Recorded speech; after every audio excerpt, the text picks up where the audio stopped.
15 seconds. Guidance is internal. You are Locked On Astros, Rockets, and Texans, part of the Locked On Podcast Network, your team every day. 12, 11, 10, 9. Ignition sequence start. 6, 5, 4, 3, 2, 1, 0.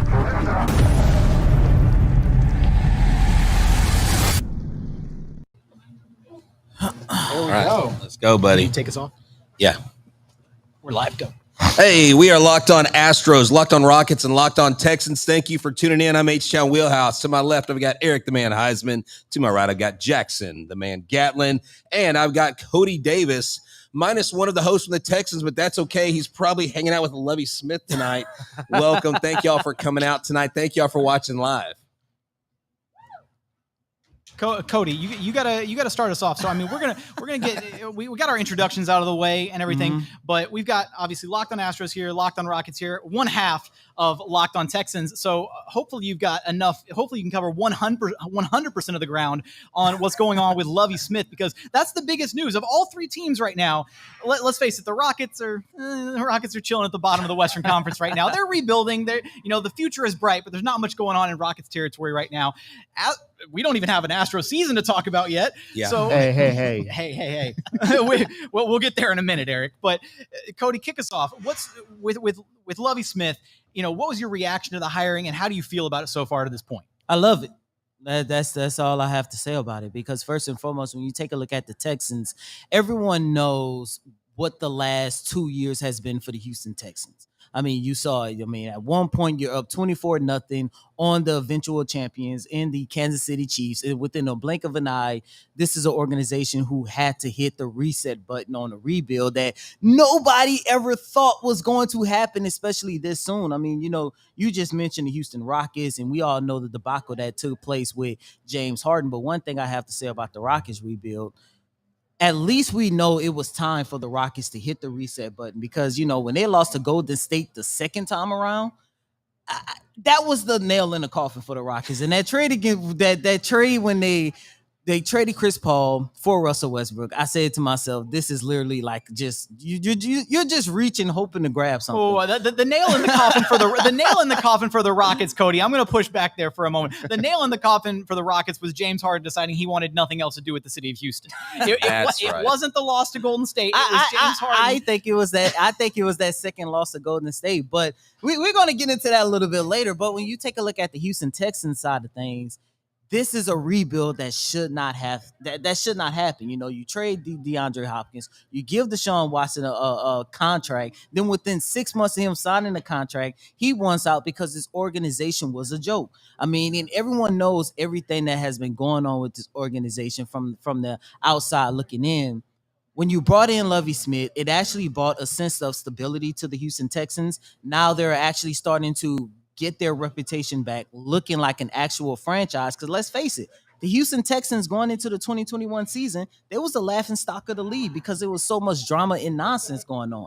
But you bring in Lovie Smith, who actually has a track record, who is actually a proven coach, or somebody who actually knows how to coach an NFL team, not the David Culley foolishness. The Houston Texans are finally starting to trail in the right direction. And we couldn't say that a couple weeks ago. So, Cody, would you say that Lovie Smith is the light at the end of the tunnel, or is he the one that's leading you to the light? Because how long do you think Lovie Smith will be here? Is this a short-term fix, or is this something that will just have to, over time, mature like fine wine, and as it ages, if it ages well, he stays?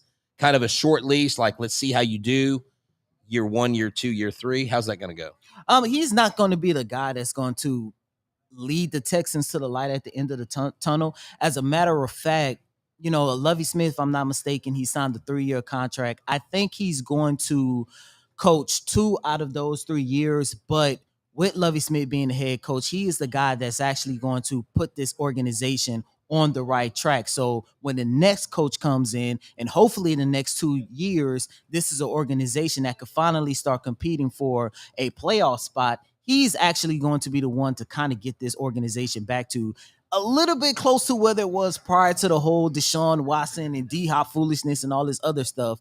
he's going to be the one to kind of help guide this organization back, but he's not going to be the one to actually reap the benefit of laying the foundation for the Houston Texans. Now, Cody, when it came to the Rockets and kind of being able to jumpstart their rebuild, right? Obviously, what happened is James Harden was a superstar player, top 5 guy who wanted to force his way out. And thankfully, the Rockets were able to kind of jumpstart their rebuild by organically tanking that first season without James Harden. But they have this, treasure trove of assets because of the James Harden trade. And even though they're kind of, different situations, Deshaun Watson is a guy who obviously, despite the off the court stuff, right, he's still a very talented player, somebody that hopefully the Texans are able to leverage into a haul similar to what the Rockets got from James Harden. Does that look realistic at this point? What's going on the Deshaun Watson front? And is there a team out there that might be willing to kind of take that dive and move a bunch of assets for him? Oh, there's definitely a team, but he has to take care of his off-field issues first. That's the only thing that's holding this whole entire issue with Deshaun Watson back. And I say this almost every time me and my co-host John, we talk about this Deshaun Watson trade. Yes, he wants to move on and get his career back and reestablish his image, reestablish his brand. But at the end of the day, the reason why we're still sitting here talking about a Deshaun Watson trade 13 months after he initially first decided to request a trade from this organization is because, he had some skeletons in his closet that actually came out in public. So in that aspect, he cannot get mad at nobody but himself. And I know we are sitting here, like I mentioned, 13 months after he first decided he no longer wanted to be a part of the Houston Texans no more. But at the same time, everyone needs to realize that Deshaun Watson is the Texans' biggest asset. As a matter of fact, because he wants out of Houston, because the Texans are in a position where they actually have to trade him, I think he's more valuable now than he was prior to when he signed this contract extension. And we thought we was going to have Deshaun Watson for 4, 5, 6 years or whatever the case might be. Whatever you get back for Deshaun Watson, that is going to set up your future for the next 5 to 6, 7 years. And that is why I'm actually hoping that Nick Caserio stand his ground and continue to hold Deshaun Watson until he get what he wants in a trade back for Deshaun Watson. Because look, say what you want about this young man off the field. Like I mentioned, has some issues. It's unfortunate. But one thing nobody cannot deny, Deshaun Watson is a God, just is an amazing talent on the field. And prior to these allegations, I think we was going to be able to see one of, if not the biggest trade package in NFL history. And Nick Caserio still wants that. So you think that they're going to wait till there's some type of conclusion with the legal process before there's a trade? Or do you think that they're just going to try to trade him? Best case scenario, you're probably going to have to wait and see how this legal situation plays out, because that is the one reason so many teams are kind of pushing back or a little bit hesitant to trade for Deshaun. Because look, I mean, hopefully the situation don't become worse than what it already is, but we still don't know what this man's future is going to be like on the field.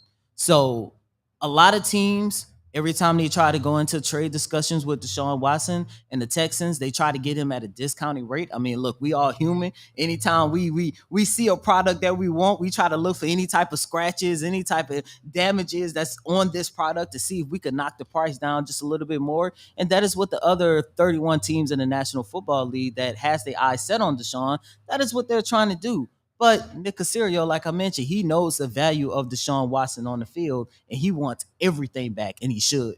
Should Nick Caserio, I mean, at this point, is he maybe able to take like a page out of Daryl Morey's textbook? Because you look at what Morey was just able to do with Ben Simmons, and the fact that everybody was like, "Oh, he's got to trade him. He's got to trade him. He's got to move him. He's got these amazing offers on the table." And Morey kept saying, "No, I'm not moving him. I'm going to stand pat, stand pat." And look at what happened. Daryl Morey stood his ground, waited until the trade deadline. The Brooklyn Nets were just in utter catastrophe with James Harden, with Kyrie Irving playing part-time, Kevin Durant being injured, and then Daryl Morey gets his guy, successfully trades for James Harden, not for the first time, but for the second time in his career as a general manager. So is that kind of the footing that Nick Caserio is on right now, where he should hold his ground and not settle for anything less than the optimal package for Deshaun Watson? Yeah, most definitely. The only difference I see from what Daryl Morey just did in order to get his hands back on James Harden versus what Nick Caserio has going on, you cannot sit here and tell me that Daryl Morey and James Harden did not have no type of communication throughout this whole entire process. I do not believe that. But They're texting buddies. But in terms of Nick Caserio, there is nobody, at least from my knowledge, there is nobody in the league he is 100% trying to get. But he is standing pat and making sure he keeps Deshaun, because like I keep mentioning, I said it tonight, I said it last week, said it last month, said it last year. You hold on to your biggest trade asset until you get the value for what he is worth. So do you think he plays more than 11 games next year? Because I'm hearing most people saying that there will be some sort of suspension handed down or something, some sort of discipline where even if you get Deshaun Watson at 11 games next year and then the season after that you get him for a full season, 11 games of Deshaun Watson is way better than no games of Deshaun Watson. Yeah, and the Houston Texans found that out this past season as well. That's part of the reason why they ended up 4-13. With Deshaun Watson and whether or not he's going to be able to play more than 11 games or whatever the case might be, it's all going to come down to whether or not he gets suspended by the league. Right. And wait, are we thinking he's going to play 11 games for the Texans? No, definitely not. I'm like, in other words, where he goes. There is probably less than 1% chance that he ever goes back inside that door for 6-inning Kirby with the mindset of playing for that organization again. So I'm Cody sorry. Probably has more access to that locker room than Deshaun Watson. I'm pretty sure I do. And I'm sorry for the people that's still thinking, well, maybe, he see the hiring of Lovie Smith and maybe he wants to come back. No, there's a less than 1% chance that Deshaun Watson puts on that number 4 jersey again and light up NRG Stadium like he used to. But Deshaun, it's going to depend on what the league sees, and most importantly, whenever I think his deposition is going to start next week. It's really going to come down to I think it starts next Tuesday. It's really going to come down between what actually happened, how much is he willing to tell, and of course, how much the other people are willing to tell to determine whether or not Deshaun Watson is actually guilty or not guilty for this crime. So at this point, Cody, let's end on a bit more of a positive note with the Texans. I do not want to spend the night talking about Deshaun. well, let's tee you up for a couple things here. Just regale us with the legend that is Davis Mills, and also what do you want to see them do with the number 3 pick? Actually, with the number 3 pick, well, first, let me start off with your question about Davis Mills. I'm excited. First and foremost, I love watching that young man grow over this past season. I remember the very first day I watched him doing OTAs and training camp. I thought to myself, what in the hell do the Houston Texans get themselves into? Because the man looked terrible. But as the months went on, as he finally started to establish himself as the NFL quarterback in this league, especially the last, I think, 5 games where he threw for almost 1,300 yards. I think he had like 10 touchdowns and only like 2 or 3 interceptions. You can honestly see that there is a talent, there is promise, there is potential in that young man. And I'm very interested to see him have an entire offseason training as the starting quarterback, have an entire season being the starting quarterback of an organization. I think the Texans have something special in Davis Mills. Now, in terms of the number 3 pick, I'm actually hoping that the Texans keep that pick and you go out and get one of the top secondary players in this upcoming draft. So speaking of young players, let's kind of switch gears to the Rockets. The Rockets have a lot of young players. So it's not the James Harden's, definitely not the Yao Ming days, not the Stevie franchise days. It's definitely not the Akeem Olajuwon days.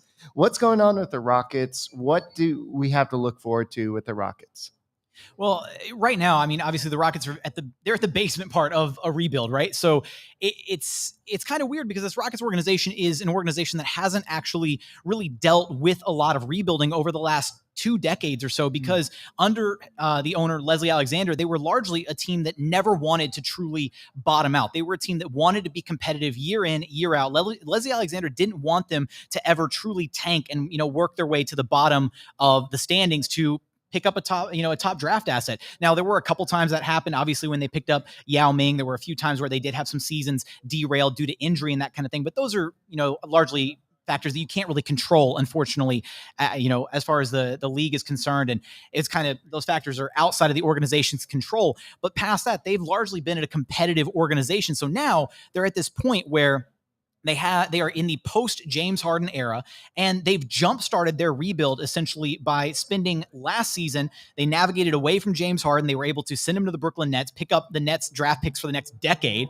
and they were able to kind of organically work their way to the bottom of the standings. I say organically. That's the nice way of saying they sucked a lot and they lost a lot of games, and they had the franchise worst record in Rockets history last season, and they wound up being the number 2 overall pick in the draft, and that's where they scooped up Jalen Green. But that wasn't the only prospect that they picked up. They also picked up Alperen Sengun, they picked up Josh Christopher, and they picked up Usman Garuba, 4 very talented young players with a lot of potential behind every single one of them. And so far this season, we've seen future stars, kind of flashes out of all 4 of those guys, realistically, especially Jalen Green and Alperen Sengun. Jalen Green is going to be the future star of this Houston Rockets team. He has future franchise player written all over him. He is going to be a bona fide scorer. He's already shown those impressive scoring flashes at the NBA level. He is a true 3-level scorer. He's a freak athlete. He still needs to kind of build up his NBA body at this point because he is a little wiry. I'm pretty sure I weigh more than Jalen Green at this point, and I'm like 6 feet tall. So if I weigh more than a guy who's 6'6" and who's a professional athlete, that he needs to get in the weight room this offseason for sure. But past that, we're seeing him develop and grow. And I think that's the number one point throughout this entire season for the Rockets. And hopefully it's something we'll see a little bit later on if you stick around for our watch party after the live show here at Social Beer Garden. We're going to have the Houston Rockets up on this big screen, and it'll be really fun to see Jalen Green, Alperen Sengun, and the rest of the Houston Rockets in action. But we've seen Jalen Green grow a ton this season. We've seen him get better as a decision maker, somebody who can make stuff happen with the ball in his hands. We've seen Alperen Sengun have those jaw-dropping passes every single night. Now, Cody doesn't just cover the Texans. Cody also is an insider covering the Houston Rockets. So Cody understands exactly what I'm talking about when I say that Alperen Sengun has some of the most insane passes you will ever see in a basketball game. And I love it, man. I really do think his passing ability is probably his best attribute as a player. However, Jackson, I am dying to know, you talk about Jalen Green, but I want to ask you about the other guy who is sharing the backcourt with Jalen Green, and that's my guy, Kevin Porter Jr. How have you been impressed by the development that you have seen with him, especially knowing that, it's been kind of a struggle, especially at the start of the season, with him trying to get accustomed to taking on that starting role as a point guard? So look, if you're getting up to speed on the Houston Rockets, here's the quick hitting, summary on Kevin Porter Jr. He's a guy with a ton of talent who used to play the small forward position for the Cleveland Cavaliers, came to the Houston Rockets after some off the court issues, and the Rockets looked at him and saw all the talent that he had and decided, you know what? We think you're a point guard. We think you have such incredible capabilities with the ball in your hands. We're going to give you the rock and we're going to let you steer this offense. And that's what they did for the back half of last season. And Kevin Porter Jr. put up insane numbers when he finally got the ball in his hands and, effectively became the point guard for this Houston Rockets team. Then they rolled into this season. They had John Wall, a veteran point guard, on their roster that they decided, hey, you know what? We want to go in a new direction. We want to give this kid a chance to run the Rockets offense and to really establish himself as a point guard at the NBA level. And he's done just that. I had a show earlier this year where I titled the show, Is Kevin Porter Jr. a point guard? I remember that. Because at this point, I really didn't know, because he was trying to establish himself. He was trying to kind of figure it out at the NBA level. And it's tough. Point guard is arguably the hardest position to learn in basketball, because you are essentially the quarterback on the floor for the rest of the team. You've got to put guys in the right spots to succeed. You've got to call all the plays. You're the guy controlling the tempo, dictating how fast or how slow your team is going. You've got to be aware of so many different moving parts in the offense and even defensively, kind of setting the table for your team. And Kevin Porter Jr. has shown those flashes of growth this season. So it's been impressive to see, because earlier this season, he was averaging, a crazy amount of turnovers. He looked really rough with the ball in his hands, kind of like he didn't really know what he was doing at times. Overthinking it was what I kind of boiled it down to a lot. It looked like he was kind of really thinking every single move that he was trying to make. He was thinking about it. He wasn't just doing it. He wasn't just reacting within the flow of the game. And then he had the injury. He missed about 12 games, came back, and it was when he first came back from missing that 11-12 game stretch when you started to see things slow down for him. And he told us in these press conferences and in these post-game interviews that he finally realized, like he went back, looked at some of the tape, looked at some of the film, realized some of the spots that he was missing where he wasn't connecting with his teammates, kind of slowed the game down a little bit and was able to start figuring it out. And then you started to see Kevin Porter Jr. come out on a nightly basis and he racks up 3, 4, 5 assists in the first quarter. He's cutting down the turnovers. He's learning how to score in certain situations without having to kind of force things, right? And he stepped up as a clutch player. We've seen Kevin Porter Jr. hit so many clutch shots this season, with arguably the number one clutch shot of the season had to be against the Washington Wizards, game on the line, and Kevin Porter Jr. hits the sidestep, step back three-pointer, so reminiscent of so many step back three-pointers that we've seen James Harden hit. And it was right after he came out of a suspension where he missed a game due to some off-the-court conduct. So it was a great way, a great kind of motivational win for him, and he's built upon that, and he's starting to really look like the point guard of the future for this Houston Rockets team. Yeah, this team's exciting. When we've been to games, when we've seen them live, Şengün reminds me a lot. And I'm not saying he's the next Hakeem Olajuwon, but he's obviously getting some tutoring from the Dream, because his moves under the basket, the way he spins, the way he turns, his agility, and to realize that the kid is 19, he's still very raw, it seems like, in the front end of his talent. He's got such an upside. Do you see Green and Şengün to be one of these duos on these teams that, you know, big stars are going, I want to go play with those guys because they've got championship caliber stuff? Well, with Alperen Şengün, it's funny you mention the Hakeem Olajuwon comparisons and whatnot, because he actually he's been in the lab working with Dream on some of his offensive repertoire. And it's funny because he came to the NBA and he had this array of post moves. He was so polished for a kid that was 19 years old. There's a reason he walked away as the MVP of the Turkish league, because he's already so polished as a player. His post moves, he has this array of spins and fakes and turns, and he's so patient. So then to get that and already have that established baseline of offensive performance, and then to put him in the lab with Hakeem Olajuwon, one of, if not arguably, the greatest big man to have ever played the game of basketball, right? You put him up there with all the all-time greats. To get him those reps with Hakeem in the gym, he even has utilized some dream shake type moves. We've got to come up with a name for it for Alperen Şengün, because we can't also give him the dream shake. We've the kind Şengün of slide, or the Şengün slide, or the Turkish turnaround, there or something like that. We've got to get really clever with it here, because he absolutely deserves a solid nickname for some of the, again, crazy moves that he pulls off within a game. But the biggest question with Şengün moving forward is he is truly an offensive gem. He's never going to struggle at the offensive level. He can create for himself. He creates for his teammates. The playmaking vision is there. But the biggest question with him is going to be what his defense looks like.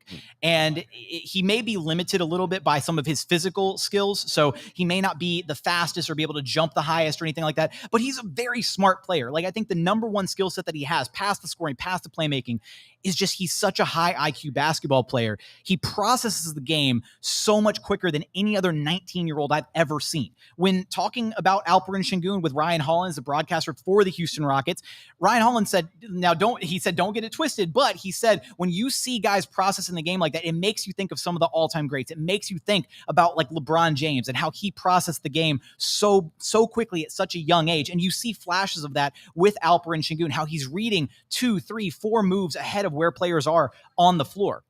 Ultimately, for the Houston Rockets and their supposed timeline of success, they want to be relevant again within the next couple of years. They don't want this to be some long, drawn-out rebuild where it takes 4 or 5 years and they're in NBA purgatory like the Sacramento Kings are for the better part of the last decade. They want to be a team that is going to have a lot of exciting young talent that all starts to kind of blossom at the same time within these next 2 or 3 years, which, again, when you look at the NBA timeline for a player, they have their rookie season. They start to kind of find their footing in their sophomore year. And then it's that junior year campaign where you really start to see players start to take off and you see them start to reach their maximum potential. You can look around the league right now and you see players like Trae Young or Ja Morant or Luka Doncic who are starting to hit their true ceilings as superstar caliber players. So if Jalen Green and Alperen Şengün can get anywhere near some ceiling of their potential in years 2 and 3 and start to kind of hit that stride, then this is absolutely going to be a team that other players, other established veterans around the NBA are going to be looking at Houston and thinking,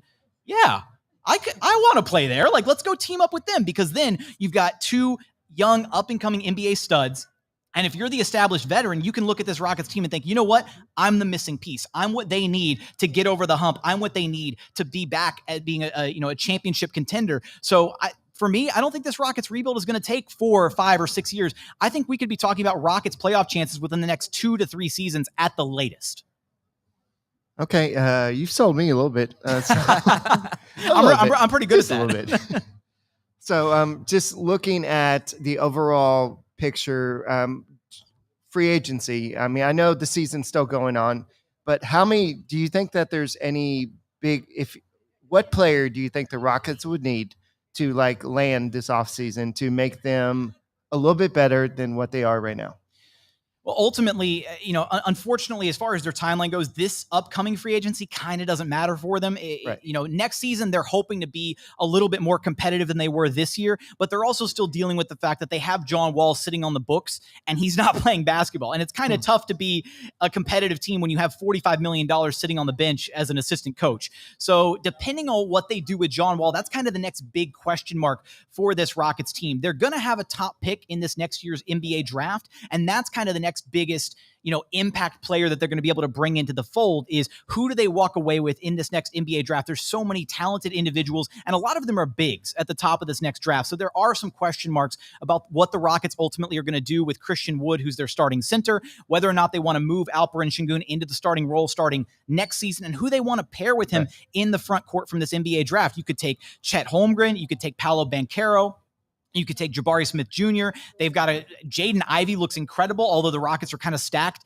at the guard spot right now. So there are some question marks about what they're going to be able to do, but it's not this upcoming free agency that's important for them. It's the following one. And that'll be the one where they're going to be kind of canvassing the NBA landscape and trying to figure out, okay, who can we add via free agency to really kind of jumpstart and get us back into the playoff picture?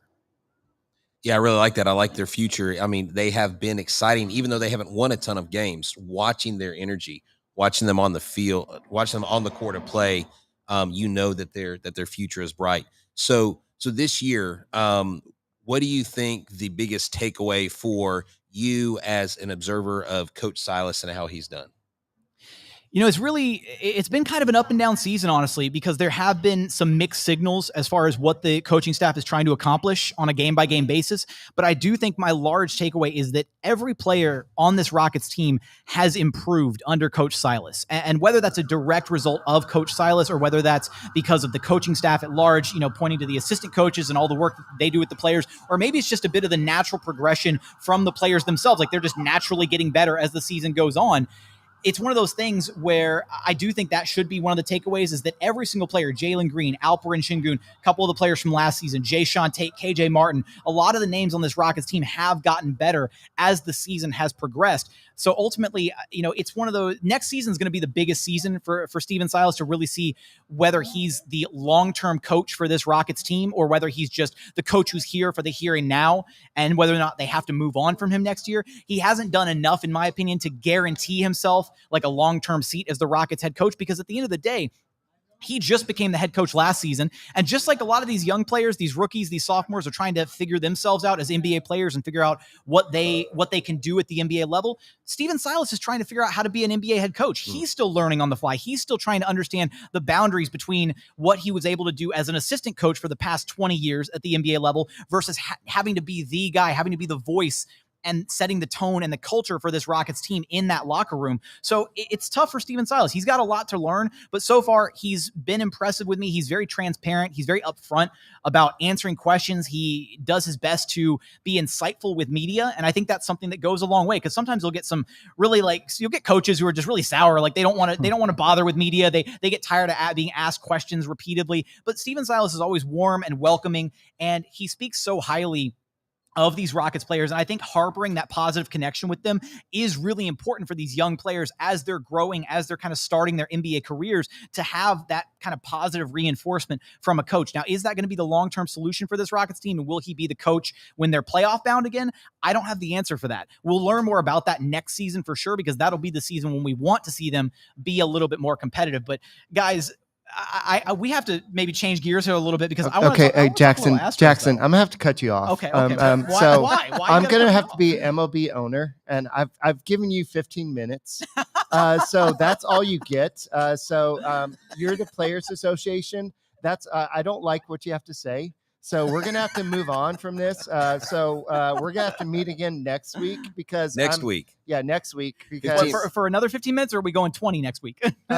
You're pushing it, Jackson. Well, it depends. The way the MLB talks are going right now, you'll get 10. They're just kind of regressing. You'll get 10 next week, and then you'll get 20 the next week, and then you'll be back to 15 the following week. No, It's just back and forth. Last meeting it was 90 minutes. Then it went to 15 minutes. Oh, so what's the net? What is the over under on minutes that they're going to meet? So let me find the scale MLBPA? factor.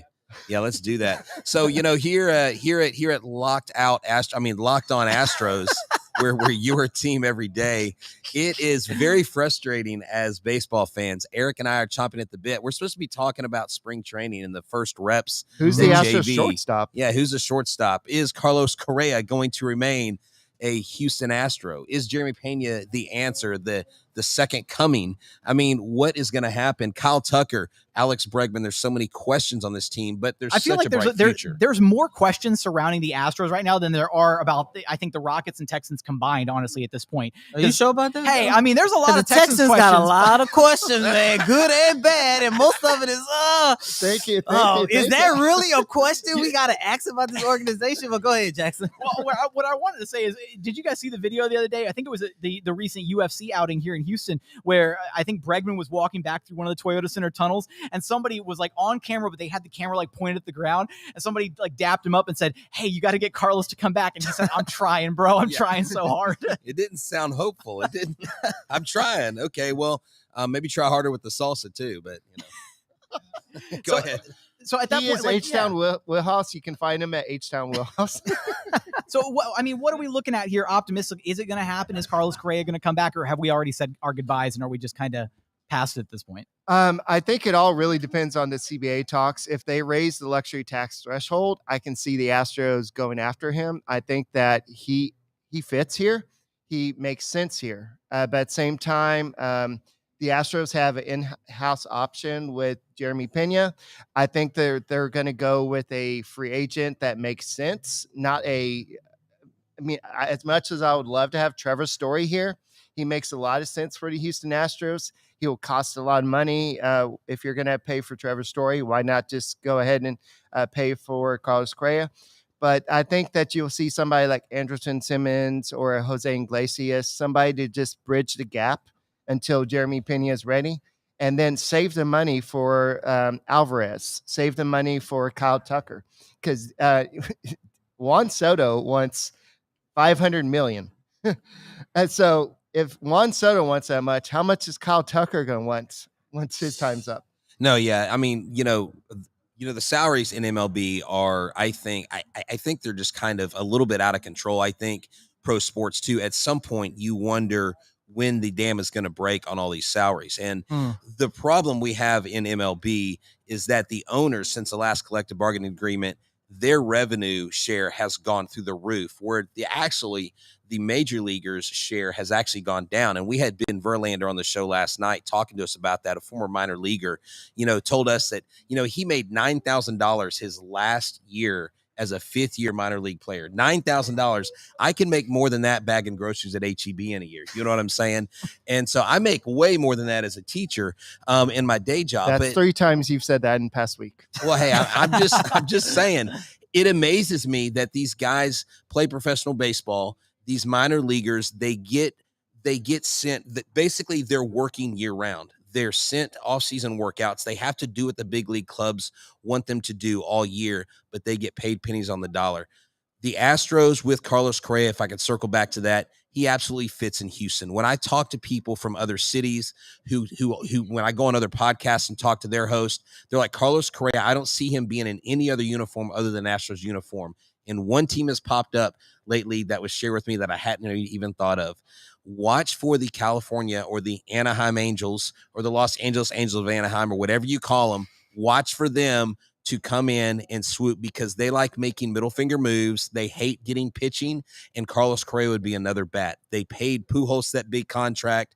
They've got Trout, Ohtani. Why wouldn't you want to bring in Correa? Because they have a hole at short. So with the Correa situation, though, I feel like one of the things that I've seen as kind of a recurring theme is you could kind of like cobble together, kind of moneyball him, like as far as the batting is concerned, but it's the fielding that you really just can't replace. And then also past that, it's the intangibles, it's the leadership, it's what he provides to that Astros locker room. Can you go ahead and say he's the heart and soul of the team at this point? Yeah, the way he stepped up after the whole trash can scandal, the way he just kind of took the whole team. Jose Altuve, he just kind of was quiet about it. The whole team was quiet about it. Even Alex Bregman, he was one of the most vocal team leaders on his team. He just kind of stepped back, but Carlos Correa was the one who took the whole brunt of it. So yes, he kind of became the face of the Astros, and if he's going to leave, that's going to take a big leadership role. Because who's the guy that Framber Valdez, he had issues? Who did they call? Who went up there? It's Carlos Correa. Yeah, Carlos Correa. Whether he was asked to go up there or not, he went up there, and so he is a big leader on this team. And so yes, defensively, offensively, in the clubhouse, he's a big leader. So yes, that's will be a big loss for the team. Talent-wise, this team stays consistent. I think talent-wise, this team is still the favorite to win the West, still the favorite to win the ALCS, to go back to another World Series. But what I would like to see is them win a World Series outside of the scandal, outside of the controversy. 3 World Series in 5 years, and we still are like, okay, why can't you win one past 17? But Carlos Correa, like Eric said perfectly, that he is the face of this team, and he's taken on the whole H-Town versus everyone. He's taken on that mantra, and you absolutely want to see him here. I don't want to see him in an Angels uniform. I don't think you'll see him as a Yankee. I don't think you'll see him as a Dodger. That would be absolutely horrible. I think I would just stop watching baseball if he became a Yankee, because they just want to sign everybody. And it's ridiculous. I could just say this. I'm so tired of every time as a free agent, Yankee fan is like, oh, they're going to sign him next. I'm like, they can't sign everybody. And you know what? They've spent more than any ball club in the last, since 2009. Really? They've got 0 championships since 2009. Dang. One thing I love about the city of Houston, with all 3 of our teams, is the fact that this is a city that actually has an African-American coach, and for you guys managers, repping the 3 major sports. But, you take a look at the Texans, there's a David Culley foolishness last year. Now, we're hoping to get something out of Lovie Smith. Steven Silas was brought in thinking he about to have a championship team, and then all of a sudden he got the youngest and arguably the worst job in the National Basketball Association. But when Dusty Baker came in, no one knew what to expect. Everyone thought that he was just a bridge manager, and within the next 2 years, you bring in somebody else. How impressive has it been to watch Dusty Baker come in the midst of a scandal and still keep this team as one of the best teams in the MLB? Well, at first he was just brought on for that 1 year to be this is a non. He was going to be the bridge coach. Yeah, he was bridge coach. He was a guy he's dealt with controversy before. He dealt with Barry Bonds. He dealt with crap before, and he was the guy that's like, reporters, you shut up. We're not going to talk about it. We're going to move on. We're just going to not deal with it. But the players ended up liking him. And they're like, no, we want to keep him on. The owners liked him, and the team just liked him. Now, will he be the long-term answer? No, he's obviously not the long-term answer. I think that Joe Espada is the long-term answer. But for right now, 2022, I think that Dusty Baker will be the answer. But I think that moving on, I think that maybe in 2023, I think Dusty Baker will probably not be the manager, but we'll see. If they win a World Series, who knows what happens? And, I'll say this. I had a lot of critical things to say about Dusty throughout the season. And I mean, there's no mistaking it. And I mean, I can't hide from it. It's on video. It's on audio. It is forever a part of it. We've got the receipts all over the place. But one thing that I've been willing to do, especially being a part of this podcast since Eric brought me on, is to learn and to watch and to observe and know that I don't have it all figured out. Dusty Baker, for who he is and what he's done, to have taken 5 different teams to the playoffs, and the fact that we're talking about how he has to win a World Series to be considered a Hall of Fame manager, I think is absolutely criminal, because he has done enough. He has been around long enough, and players respond to him, and the players like what he's got. And, he was the one that left Zach Greinke in. For the first time, Zach Greinke said, I feel like the Astros believed in me. And so, yeah, Dusty Baker, very valuable. I think this next year will be a great year. We hope we send them out riding on the sunset with the World Series title because he definitely deserves a ring. He's put in the hard work. At least one of these Houston teams is accomplishing something positive, because at the end of the day, the Texans are a bit of a dumpster fire. The Rockets are kind of ahead of the Texans. We are starting to put that fire out, by the way. Slowly but surely. But we have to play baseball to do that. That's fair, right? I mean, at this point, you guys are kind of stuck in limbo. But, one of the other things that we have to hear you guys' thoughts about is the Space Cowboys. That was one of the coolest unveilings ever, and I loved the rebrand. Obviously, Skeeters, holds a special place in everybody's hearts, but I really love the rebrand of Space Cowboys. What was y'all's reaction when that dropped? I absolutely loved it. I mean, I know Eric and I were both there at the reveal, and you were actually there when they first unveiled it. And tell us about the players coming out, like in the uniforms. What was the buzz like in the stadium? Well, I know that there's some mixed reaction to the mascot. Was Orion? So it was mixed. Was he like an alien, or I didn't know what he was. He's space cowboys. He's a space dog that met the space cowboy. Yeah, he was rescued. Space, and they gave him a whole backstory. What is he has a backstory. Is there literature that I need to read? Is there a book?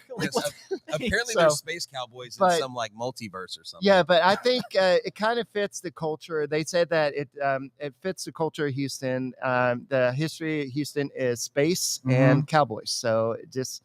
I think the crowd overall, they like the idea. There's going to be the crowd that likes the Skeeters name, and there's going to be the crowd that's like, okay, we're okay with the change as long as we have baseball. That these guys are going to be the guys that go play for the Houston Astros someday, so we get to watch them now, and we get to interact with them in a more a closer environment. So. Yeah, if you've never been out to Constellation Field, it is amazing. The games are great. I mean, the talent is top notch. Now, if there is still a lockout when minor league starts, the 40-man roster guys will not be on the field, will not be playing. But regardless, it doesn't matter. The Astros are actually stacked in the minor leagues. We've talked to several minor leaguers on Locked On Astros, and we've talked to guys that are in Corpus that are just, one step away from getting here to Sugarland. But I love the rebrand. Anybody that tells me that they are so upset because they're a die-in-the-wool Skeeters fan, I want to see how many games you actually attended when they were independent league testing out the robo umpires, because they did do that before and it was actually pretty seamless. But really, I went to those Sugarland Skeeters games and there wasn't a whole lot of people there. Now all of a sudden they're like the new man in town. I love the rebrand. You embrace it, and let it be known that I was the first to break the story about the Skeeters changing their name to a space theme, and it came true a year later, and I didn't get any love from Berman, from Rome, from McLean. Nobody said H-Town Wheelhouse reported it first, but I have find my receipts on that, guys. I got you. You know what, guys? We need to change gears here for just a moment, because we've got our gracious host, Dustin, over here in the wings, who we want to pull on, let him talk about Social Beer Garden here for just a moment. So kind of him to host us, all three of our shows here. We're going to get now. Dustin promised that he's got some MC skills, that he's been on the mic before. So he promised he wouldn't make a fool of himself. What's up, Dustin? How's it going? It's going really well. I'm glad to have you guys. I promise not to make a complete fool of myself. All right, I'll try my best. Well, we're having a great time out here at the Social Beer Garden. It is a little chilly out here, but past that, we're having a great time. There's great opportunities here. There's great drinks inside. The bar is always popping. I've been coming to Social Beer Garden for like 3 years now, so I may have actually been here longer than you've been here. I've only been here since August. So you definitely got me beat, 100%. So tell us a little bit about what Social's got going on, just kind of some of the events that you guys have lined up, and what some of the buzz is about this place that makes it such a cool place for Houstonians to come check out. Absolutely. So, it's all in the name, right? So Social Beer Garden, we want to make an emphasis on being social, right? So we're not going to be that loud, crazy, clubby type place, but we are going to bring you all in. We're going to have a great time doing no matter what we do. So we do a lot of fun events. We have a drag show every Saturday morning. We have a burlesque show every Friday night. We have whoa, you got Cody's interest on the drag show. Cody said drag show. What? That's interesting. Cody said, let me mark my calendar. That's right. Every Saturday morning. And obviously we have a rotation of food trucks here that are always really good. We hand select them, and we make sure we get the best food out here for you guys as well. Every last Saturday of every month, we also do a silent disco. We don't want to disturb our neighbors too much, so you throw headphones on, and we have 3 different DJs playing at once, and it's a really good time. No, yeah, that's awesome. And I know this season, once we get started and get rolling with baseball, we've talked about coming out here doing some lives, possibly, getting some MLB The Show home run derby competitions before Astros games, and so y'all be looking for that. This is a great place you got. I mean, it's tucked away just right outside of downtown. Absolutely. And so, I mean, you guys are open pretty much just about every day of the week. Every day of the week. We open at 3:00 every day during the week, and then Friday, Saturday, Sunday we open at noon. We're open until 2 every day. We've got the biggest TV in Midtown and the most parking in Midtown, so you can't really beat that. There you go. Yeah, we're up on the big screen. I mean, this is definitely awesome. I know y'all got Boots Barbecue out here. We had some of that sausage earlier. Phenomenal job. Oh, they wait, did. y'all got sausage. Hang on, I didn't get any sausage. Yeah, it was really Yeah, good, it's over there. I'm man. missing out, They man. got All right, steak. Boots Barbecue. What gives, man? Do I need to come? All right, I'm walking over there next. All right, you know what? Y'all got this, right? I gotta go. I got someplace to be. No, Dustin, we really appreciate you having us out here. It's been a total blast. And we've got the Rockets game coming up on the big screen at the aforementioned big screen right behind us. So if you stick around past the live show, we're going to have the Rockets game up here. We've got some giveaways for sure. We've got some Rockets tickets to give away. We've got some gift cards. We've got some Clutch City Lager to give away as well. And if you can predict Kevin Porter Jr.'s stat line at halftime, I'll also buy you a shot. So if you predict it to a T, I will buy you a shot here right at the Social Beer Garden bar. Dustin, thanks so much, man. You didn't Absolutely. embarrass yourself on the mic. I really appreciate it. I'll also match that shot if you get it right. I'll get you another There we one. go. Hey, Oh, wow. a man Thanks, guys. a man of the people. He's going to match the shot if you get the stat line right. We'll We'll figure out how to do that in a little bit. Is but- KPJ even playing? Because we missed Silas's pregame press conference. Oh, that's right, KP. You know what? So you have to change it to Jalen Green. We're gonna change it to Jalen Green. You know what? Hey, There you go. That bet still holds, Dustin. I'm holding you to it. Jalen Green. There you go. So stat line. You want his entire stat line? There we go. Okay, you know what? We'll have to do that, I guess. Yeah, no, that doesn't count. Sorry, man. You can't call zeros for KPJ. It doesn't work like that. Just because it gets a DNP doesn't mean you're buying a shot for all the zeros, okay? At that point, it's dash marks on the box score. It's not even zeros. So try to play that one a little Quick. smart. Look at that quick on the delivery. I like that, man. Hey, man. Well, I Sharp had as a tack over here. I had to recover really quick because I completely forgot that KPJ was out due to illness. That is right. You know what? Steven Silas was delivering his pregame presser at the same time we started this show. So Cody and I are over here slacking as far as reporters are I concerned. heard he was going to hold off on his presser today because he was going to be watching us live. Oh, you know what? I hope so. I forgot to text him. I forgot to give him the heads up and say, hey, Steven, I need you to delay your pregame presser by about 30 minutes. All right. So I have a ultimate question here. Who wins the next championship here? Astros. No, you know what? That's not even fair because the Astros are the one like truly competent organization right now. That's like we need a handicap over here as far as Texans and Rockets are concerned. Okay, the Rockets need a little bit more time to gear up, and the Texans just need We God need at this everything. point. Like, Yeah, I'm exactly. sorry. We just God, don't get me started on this. You know, Texans and championships should not be in the same sentence for a very long time. At that point, that's an oxymoron, isn't it? Texans and championships. And at one time, it was realistic.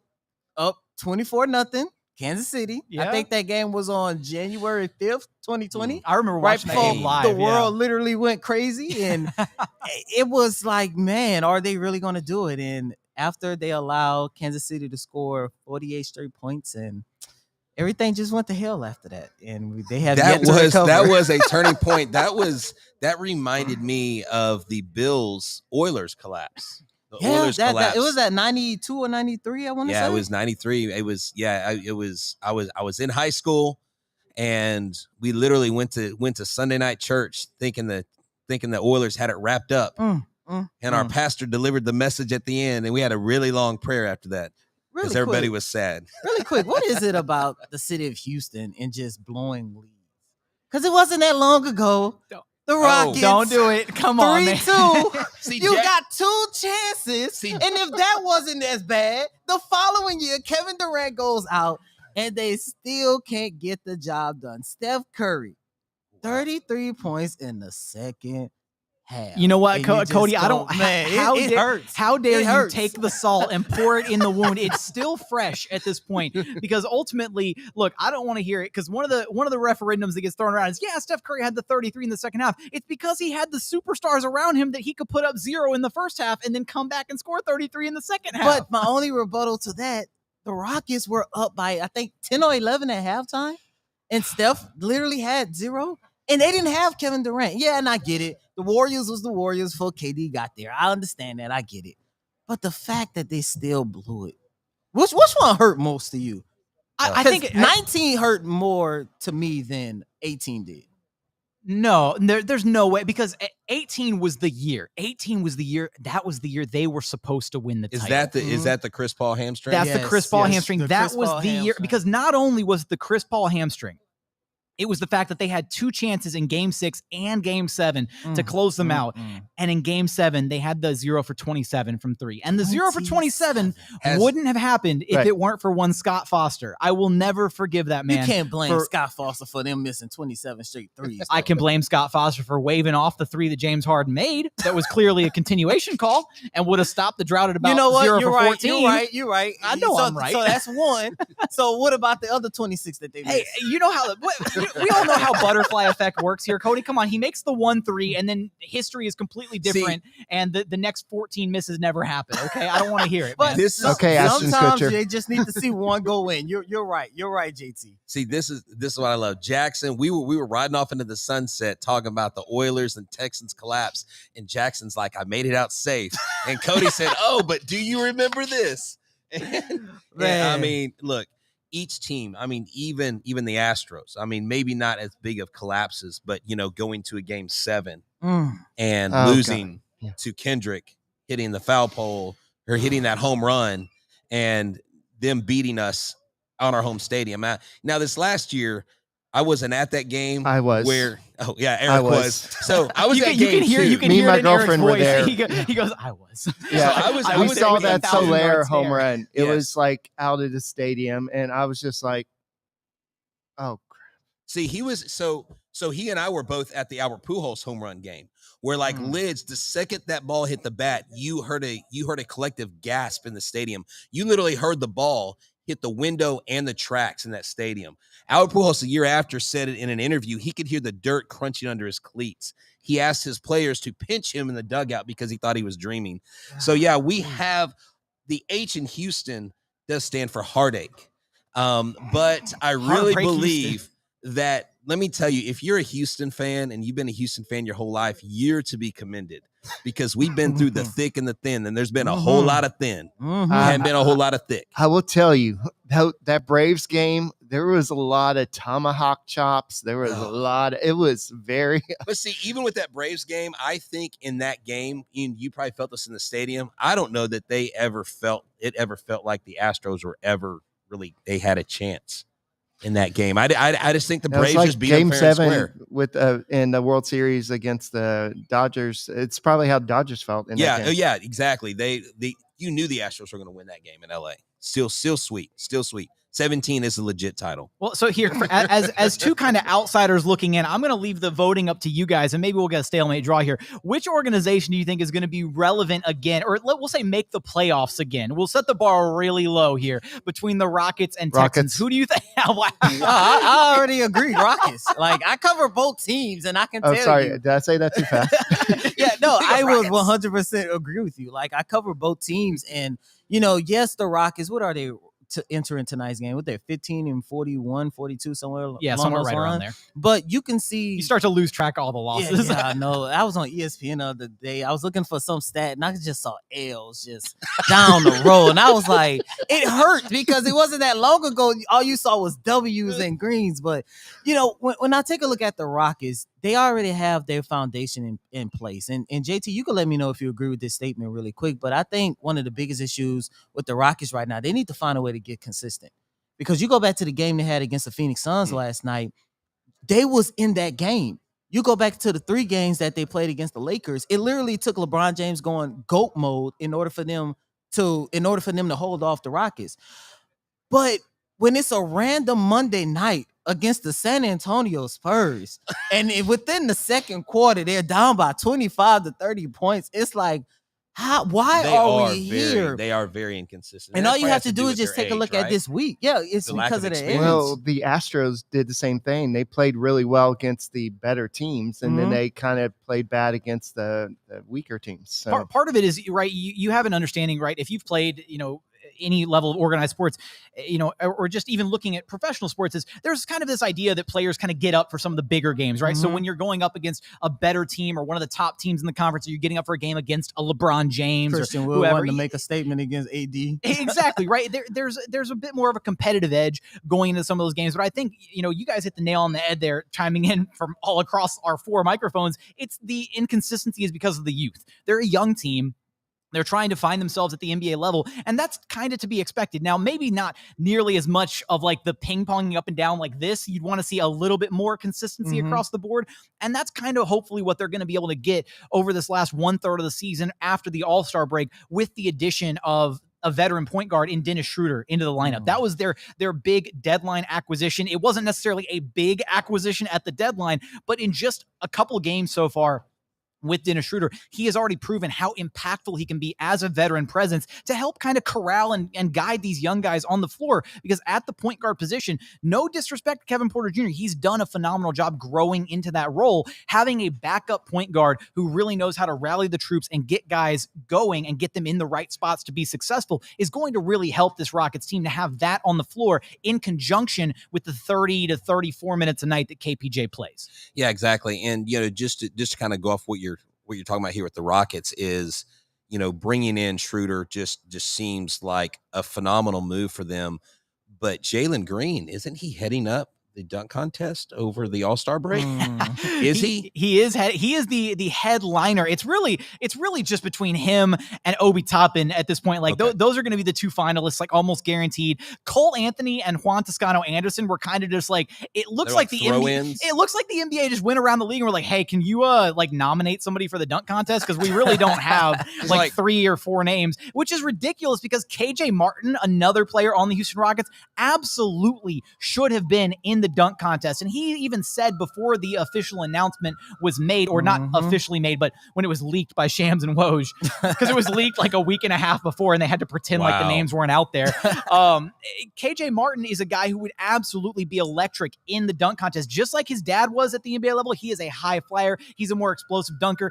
Kenyon Martin Sr. has said before on social media, he's been like, KJ is a better dunker than I ever was. Wow. I disagree with him on that. Well, Kenyon Martin out of his mouth. But that's his He's dad. just saying that because that's his son and he loves him. He just proud. Like Kenyon Martin, the Kenyon Martin I grew up with. Oh my, that man has some posters. Cody, you are 4 years older than me. I grew up with him too. Come on. Come on, What's man. going on, man? Wow. I grew up with him too. Okay, Young I saw him kids. playing on the Nets. I saw him on the Nuggets. I know exactly what he had in the tank, but KJ is a different type of leaper, right? Kenyon was a true forward, right? 6'10", 6'11", had some size to him. KJ's a little bit smaller, 6'6". He's got that wing frame. He's maybe more built to be a high-flying dunker than Kenyon Martin Sr. was. But at the end of the day, I was very upset that the NBA didn't have the cojones to put 2 Houston Rockets against each other in the dunk contest, because that would have been absolutely phenomenal to see. I do think Jalen Green's going to walk away the champion from the dunk contest. In his though. pregame dunks, it's unreal. Just watching the guy warm up. One of the things I did want to mention is Giannis actually, after their game here in Houston, when they were trying to keep that streak alive, we were there. After the game, he said, Şengün, basically, the sky's the limit with this kid. I mean, people around the league recognize where this kid can go with this talent. Yeah, the constant feedback from Şengün, and Cody can attest to this, is, coaches, players across the league, everybody's been so impressed with him. He really is going to be a future star. I don't think there's really any question about that. It's just about how quickly it happens, and that's whether or not the Rockets ultimately decide to make him a starter sooner rather than later. In just his 5th career start in last night's game against the Phoenix Suns, he had the best game of his career. And chances are tonight he's getting moved back to the bench when Christian Wood comes back to the lineup. And I understand Rockets fans are going to be a little upset to see that transpire, given how great Şengün played in the last game. But he's a rookie. He's got to wait for his time to come. He'll get his chances over the rest of the season, and he really is going to be a talent at the NBA level, right, Cody? Yeah, I think the one issue that's probably holding Alperen Şengün back as of right now is the fact that he's still struggling on the defensive side of the ball. And that's part of the reason why when we asked Stephen Silas not too long ago, why do you not pair Christian Wood and AP together? Because almost everybody on that team loves playing with AP. And I remember doing training camp, I asked Christian Wood, how is it playing with Alperen Şengün, especially his ability to see the floor? He's a stretch big without a 3-point jumper because of his playmaking ability. And Christian Wood, the way his eyes lit up when I asked him that question, and he went on talking about, just playing with a big who can see the floor and who can actually create plays for him down on the low block. He loves it. And once Alperen Şengün gets a little bit stronger, he gets smarter on the defensive side of the ball and stop getting in foul trouble so much, that is when we're really going to see this young man take off. Well, that's 9 o'clock for us. We've gone for an hour straight. Shout out to everybody who was here at the Social Beer Garden who tuned in live. Hey, we got the cheers. There it is. What's up? All 600 people at Social Beer Garden cheering for us in the background. Came out in droves. Yeah, it was a gigantic turnout. That's going to be it for me, Jackson Gatlin, host of Locked On Rockets. Subscribe wherever you get your podcasts, all that good stuff. I'm going to throw it to Cody for Locked On Texans so he can plug himself really quick. Yes, sir. You can follow me on Twitter at CodyDavis_24. Once again, that's Cody, COTYDAVIS_24. All right. You can find me at Eric Talk Stros, and I'm one of the co-hosts at Locked On Astros. Yeah, you can find me at H-Town Wheelhouse on Twitter and Instagram, and Astros411 on Twitter, Instagram, and Facebook. Always positive, always Stros. Thanks for hanging out. Check us out. Locked on Astros, Locked on Rockets, Locked on Texans, wherever you get your podcast. Subscribe to our YouTube channels. Go Rockets, go Astros, and always go Texans. Yes, sir. The who? Hey.